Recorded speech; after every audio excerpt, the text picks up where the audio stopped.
not into the whole brevity thing. So, all right, hello. My name is Josh Scherbaum, and I live in the destination city of the train that Johnny Cash keeps hearing from Folsom Prison. I live in San Antonio. I'm a graduate of The Ohio State University, and I majored in military history, but now I write software. I just finished my third year at Rackspace, and we are the service leader in cloud computing. We have 9 production data centers, including one right here in Grapevine, but also London, Hong Kong, and Sydney now. Our business model is built to adjust to customer needs quickly and efficiently. Rackspace is a founding member of the Open Compute Project, which is open source for data center hardware. We're helping establish some designs which hardware companies can build to provide cheap and efficient computing infrastructures. Our goal, along with Facebook, Intel, Arista, and others, is data centers full of vanity-free servers which are 38% more efficient and 24% less expensive to build and run than current state-of-the-art data centers. Along with NASA, we open-sourced the cloud as the co-founder of OpenStack, which is a massively scalable cloud operating system designed from the ground up to provide private and public clouds with some standards to prevent vendor lock-in. It benefits both cloud providers and cloud customers. But many industry marketing gurus will be surprised to know that even the cloud runs on physical hardware. There are still some situations where having certain pieces of physical infrastructure make the most sense. The biggest and best computing environments in the future will be a hybrid of physical and virtualized resources. But you're not here to listen to me give a 40-minute marketing pitch about Rackspace. No, I am standing here before you today to talk about how members of Rackspace's global data center and infrastructure teams work together to automate network device provisioning in 6 data centers across 4 different continents. And specifically, I'm going to present a case study of one of the applications that delivers an API in this process called Firekick. I thought Brian Morton did a great job yesterday of explaining some of the trade-offs that his team made at Yammer. And it's been interesting to me that many of the talks that we've heard have described conditions in a less than ideal world. And I want to continue that discussion by sharing 3 simple examples of design choices we made to 3 separate problems. None of the decisions were made in a vacuum, and so we're going to talk about what some approaches might have been and what trade-offs we've made. And it's always important to know the context of these decisions. But there's another question. Why do we live in a less than ideal world? Interacting with things outside of your control can get messy. And sometimes it's accidental. Other times it feels a bit more intentional. For the purposes of this talk, when I say the word device, I mean either a hardware firewall or load balancer. Also, in order for these devices to work with a customer's environment, extra configurations need to be made that set up static routes, access control lists, ports, interfaces, and we generally call these files collectively configs. Here's a diagram of a fairly common setup for many of our customers who have compliance and regulatory requirements. They have a dedicated firewall and load balancer that stands logically in front of a combination of physical hardware, a private cloud, or connections to the public cloud. The networking devices for this type of environment are required, and it's the only way that they can access the internet. There are lots of automation tools for the things down at this level here, but the network device automation is a bit more challenging due to variance in device OSs and lack of automation capabilities on the devices. So let me tell you about how this works at Rackspace, but first a little interlude.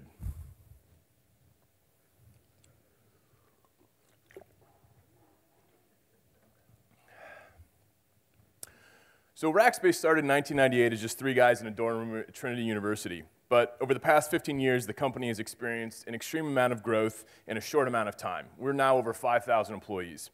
And given that the business model is about providing service above and beyond what customers expect, automation has not only been unable to keep up, but it's often taken a back seat to just getting things done. And so as we begin to face the type of scale that we feel the open cloud is going to deliver, we've placed automation as one of the highest priorities throughout the company. In Robert Heinlein's novel, The Rolling Stones, he has a fantastic quote about technology implementations that aligns with our experience so far. And it begins, every technology goes through 3 stages. First, a crudely simple and quite unsatisfactory gadget. And this coincides with, in the past, when a device would be configured at Rackspace, people would pass around copies of existing configs and hand edit them before copying and pasting them into a terminal onto the device. Obviously, this was crude and quite unsatisfactory.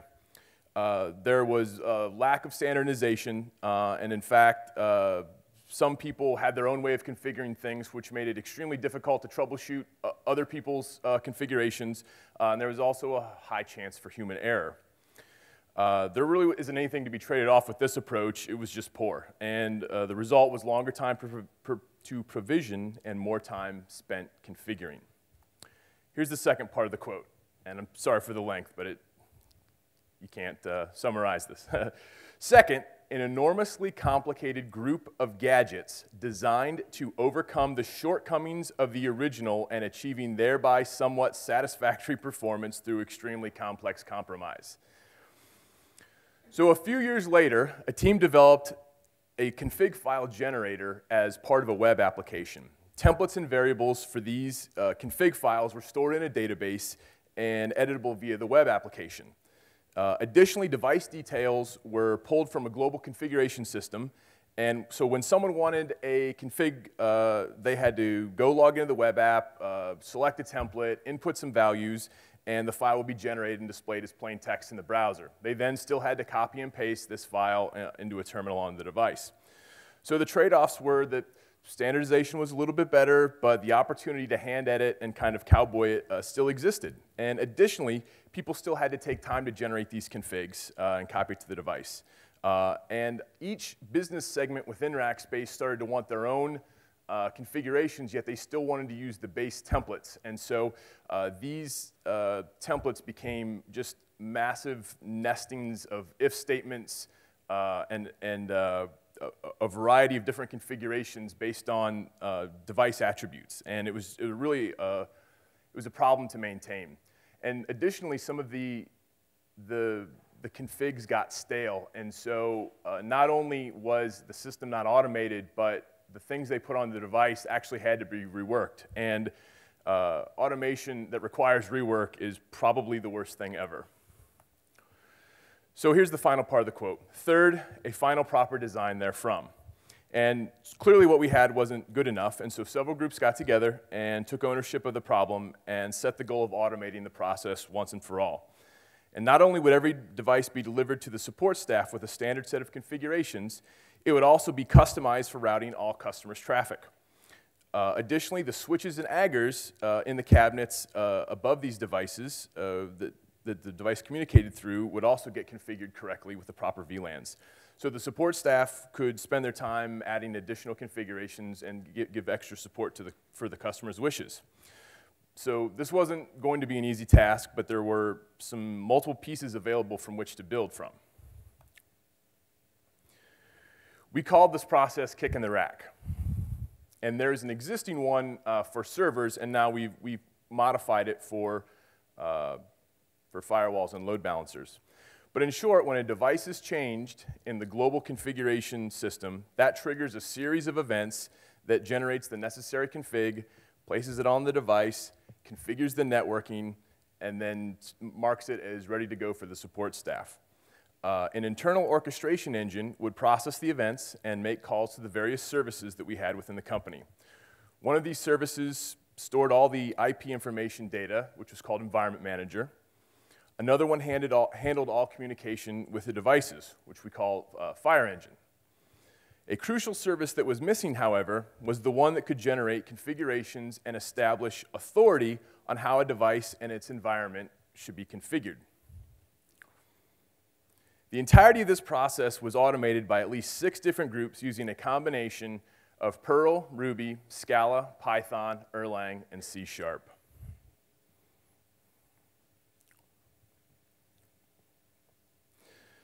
There was, however, something that had some of that information that we needed to provide the missing service that we were looking for, and it kind of had an idea about how to generate a configuration, and if this functionality were exposed as part of a service, that would fill the gap.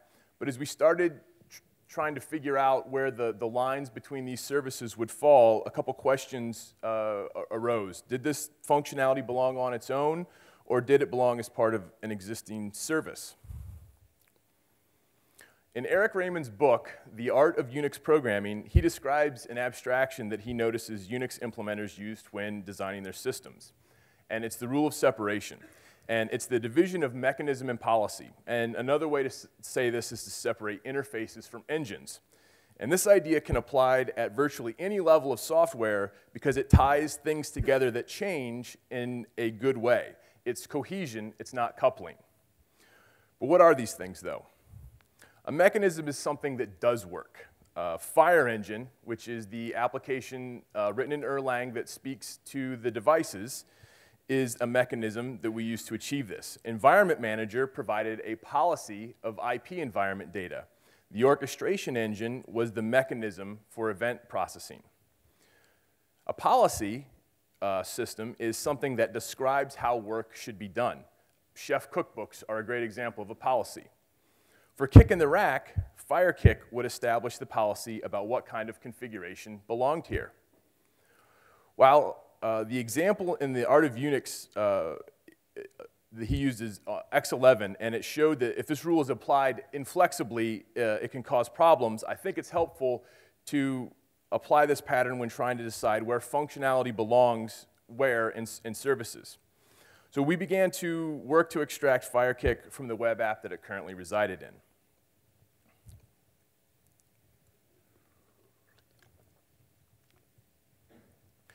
A constraint that we had on this process was that the existing web app's functionality had to continue working throughout. And so while extracting FireKick out, we had to write the client software at the same time. And this ended up being a great advantage because it gave us some insights into how the service could be leveraged. But a mistake that we made was waiting until the full functionality of was available that was being extracted before we launched. So it currently had the ability to store templates and store variables, and you can kind of manage them, and then it would generate the config. And we waited until all those pieces were done before kind of launching the FireKick. And in hindsight, we should have just picked the smallest thing, the templates or the variables or whatever. Even though we were aware that we wanted to launch with the minimum viable product, we didn't make a great decision about what was minimally viable. While the application runs on Rails, specifically the Rails API gem, we really strove to maintain as much framework agnosticism at the domain level as we could afford. We did a decent job, and it's not far-fetched to think that we could easily split off some parts and run them in Sinatra or even Rack. We could even probably use Erlang ports and kind of it has a communication mechanism, so you can run a process inside of Erlang VM, and we could actually run a Ruby interpreter inside of an Erlang application. So, but we made the choice to not lock into a specific framework and that established the policy. For the controllers, we mostly kept to the Rails way, and we knew we were giving up some convenience and not using some of the helper methods that were available for things, mostly everything that comes with active support. But we felt like we were able to gain a high degree of freedom for the future. In essence, Rails was the mechanism, but our policy was in like Ruby domain objects. So let's look at 3 areas where we faced a problem and selected one approach over another and what these trade-offs gave us.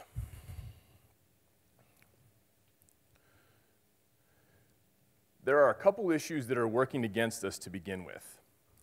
The first of these was the relative inexperience that we all had within the networking domain. Our team had recently formed together from other separate places inside Rackspace, and we had yet to work together directly on a sustained project. And we also didn't have a tremendous understanding of the process as we started working on it.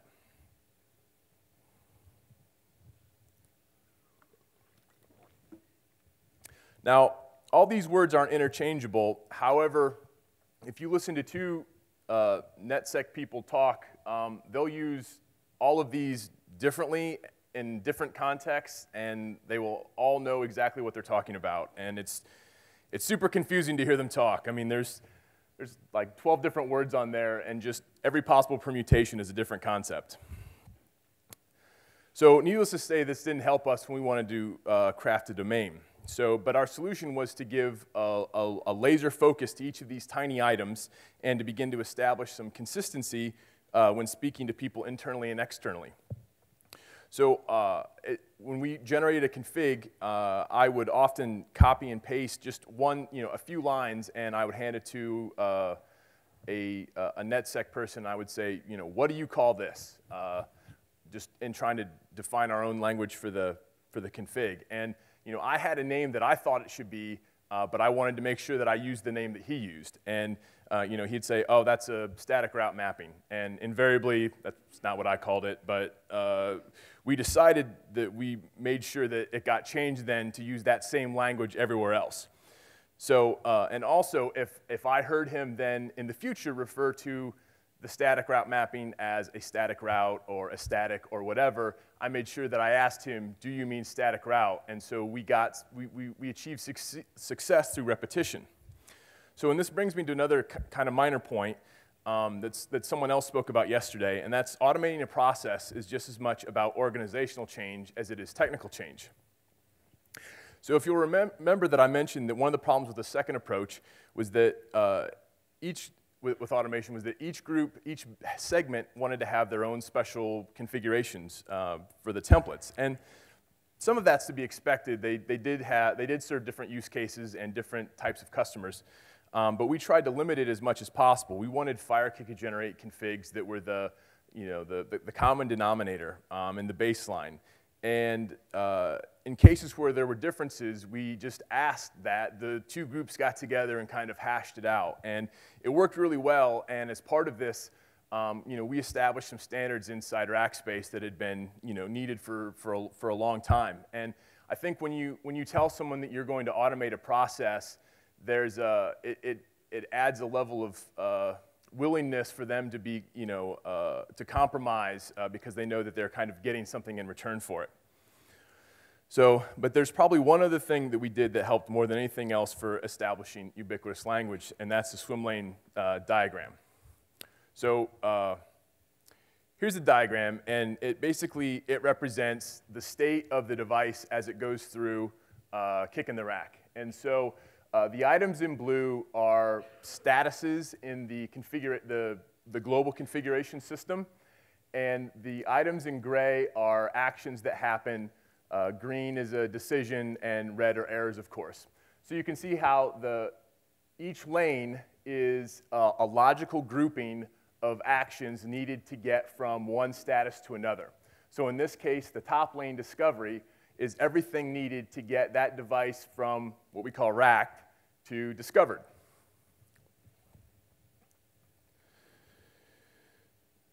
And so this was actually really vital because we could share this work. We had a full understanding of how the device, what status the device was in, and it was also beneficial for troubleshooting because everyone used the same language throughout.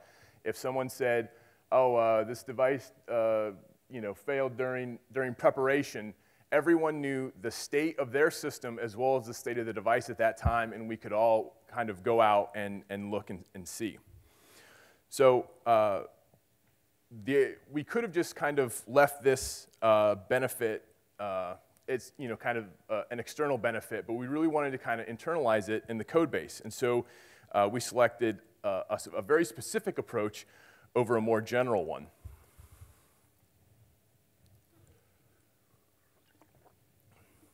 So of course, everyone knows the quote about naming things being one of the hardest problems in computer science, and it's hard. I feel like it's hard not only because you're not sure that your name for the abstraction is correct, but you're also fighting against your own kind of natural tendency for inconsistency. And I mean, I've definitely caught myself, many times writing a variable name one way every place except for one where I decide to make it shorter, or it's a similar name but not exactly. And like that's a kind of a hard, it's kind of it's just a human nature, I think. And so we really focused on our names. And I think developers have a strong urge to fashion the name that they think should be correct. And I don't love all those names on the swim lane document. And I think some of those aren't technically correct, which is, of course, the best kind of correct. But we decided to not satisfy our personal desire for correctness and instead use the name that everyone else was using. And so here's some examples from the code. So here's a listing of the directory that holds all the fire kick pieces specific to each swim lane. And you can see it's pretty simply that we name them exactly as they're named in the swim lane. So discovery, preparation, deployment, and network. Here's a simplified example of a swim lane. And I've omitted air handling, logging, construction, et cetera. And I really want to bring attention to the perform method. And it begins by calling run on something called device discovery, and that handles all the logic necessary for the swim lane. And I'll talk about device discovery in a minute. If an error is raised, we capture it briefly before re-raising it. And finally, we ensure that orchestration is kept abreast of the changes by notifying it. The important thing is that we are thinking of discovery in the same way that others think of it, and that there's a single place where we can look to start troubleshooting. So the benefits of enforcing ubiquitous language are learning together and easier troubleshooting. And a possible problem with matching this domain exactly is that if people should start using different names, the code will have to change because then there'll be a mismatch. And this trade-off is pretty cut and dry, but let's look at one that might be not quite as obvious. So even if you start to establish a common language, it's not a guarantee that that language that you've got will give you smooth sailing from here on out. The reality is that sometimes the consumers of your service make choices of their own, which limits their flexibility. So the orchestration engine in this process, it's the driver for the whole thing. And it hears events, and it notifies the next service of what to accomplish. And so by its nature, it's fairly configuration heavy. And one of the configurations you could make was obviously making an HTTP call. And so when the device automation begins, so when the device's status moves to racked, orchestration notifies FireKick of the event via HTTP. So as we started designing this, we kind of thought, how would we like our URIs to look like? And I would say we tried to adhere as much to REST practices as possible without being extremely strict about it, and you'll see why. So ideally, we'd like to establish the same sort of ubiquitous language on our API resource endpoints as we've established in the code base. And so perhaps a nice thing would be to nest the swim lanes resource under the devices resource, and let's say discovery might be a member of that resource. And this looks pretty tidy. I mean, I can show you this, and you kind of immediately know what's about to happen. But kind of this is where our issue arose, however, and that is that each action in the orchestration engine need to be configured with a different URL depending upon what event was processed.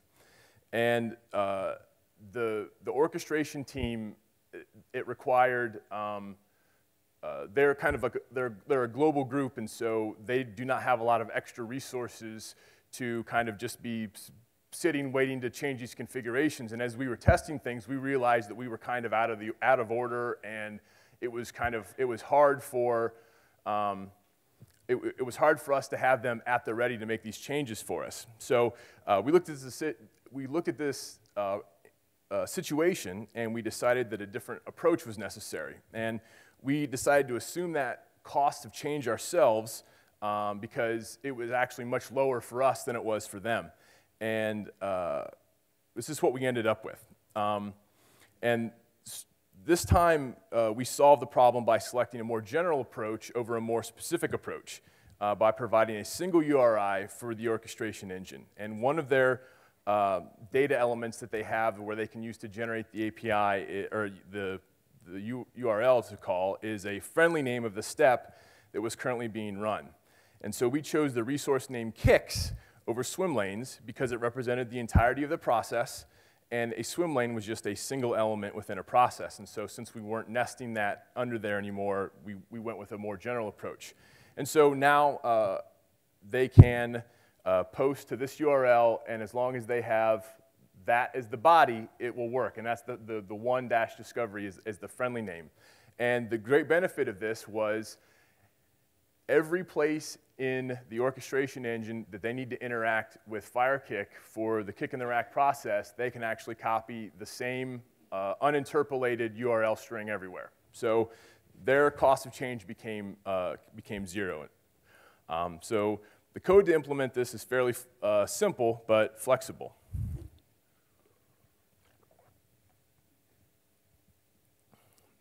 So this is a pretty standard Rails controller create method for a post action. It instantiates a new kick process, and it passes in a device and some params for the step. And then, of course, it responds. So here's the kick process. It uses what we've called like a class method facade to create a new instance, and then calls start on that instance before returning itself. The interesting thing to note is that when it does the lookup in the hash, we can chain multiple steps together as necessary. And so there's times where even though we're notifying the orchestration of updates, we might want to do 3 or 4 things in a row, and we actually roll through several swim lanes without stopping. So the benefits of our approach are that we maintain flexibility, yet we haven't deviated from our domain language. And we've isolated an inflexible customer as much as possible, and so we've started to kind of establish a boundary or a frontier around our application. So here's a final example.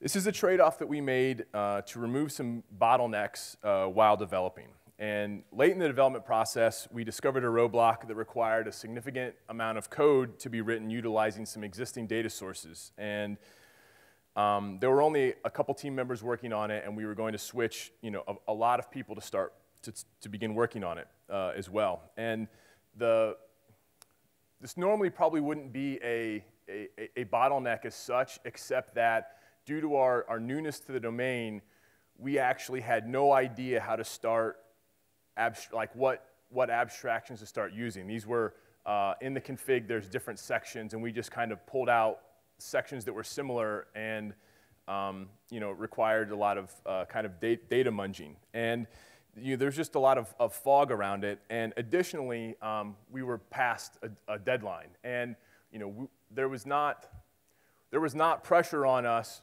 from our boss or organizational pressure to say like, hey, this is late, but I think that we kind of have an internal clock for delivery, and everyone was really wanting to launch it. So we kind of spread it out to alleviate these bottlenecks.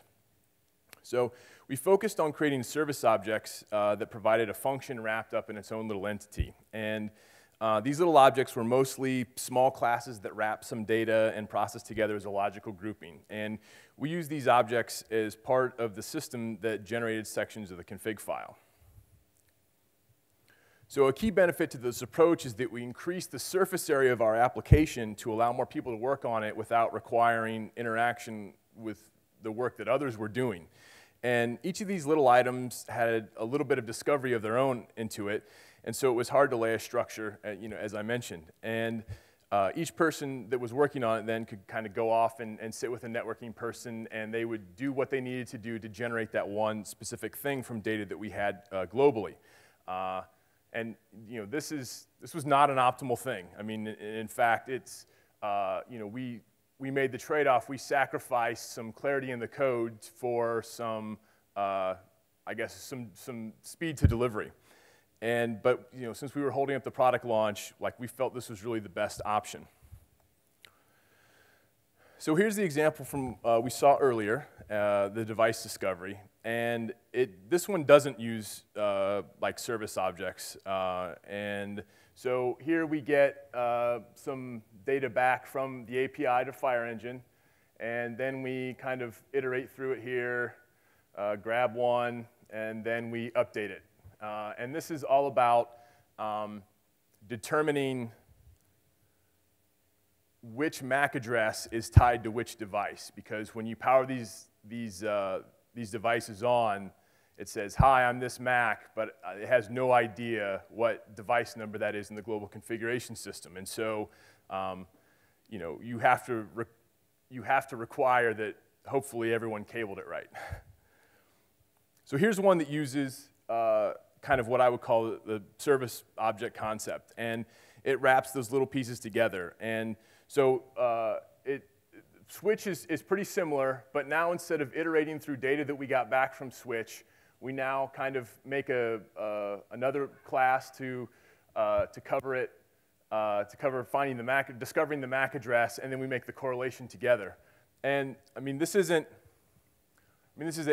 common thing, but I think, you know, people oftentimes when they're rushed, they just kind of, well, I have a hash or I have an array. Let me just run a couple of, you know, enumerable things on it, and I'll get it back, and we'll just, you know, use the data as in the raw.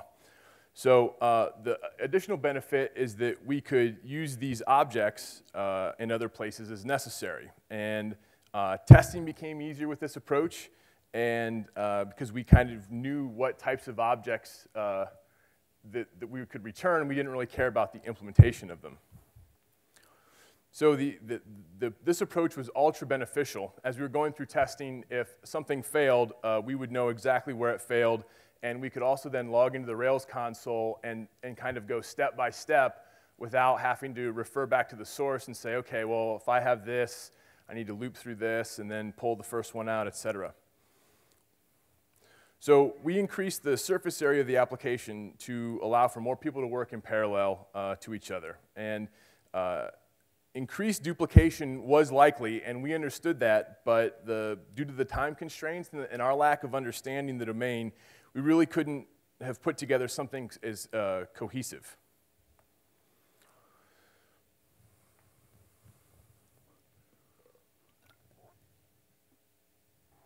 So I've showed you 3 examples of trade-offs that we've made while developing FireKick, and we've evaluated our situation in each instance and came to different conclusions. But the important thing is that we studied the context before we did. And so be aware of the trade-offs that you make. What are you giving up? What are you getting? Because it's going to be different in virtually every circumstance. And sometimes you want to take a general approach. Oftentimes you want to take a more specific approach to the problem.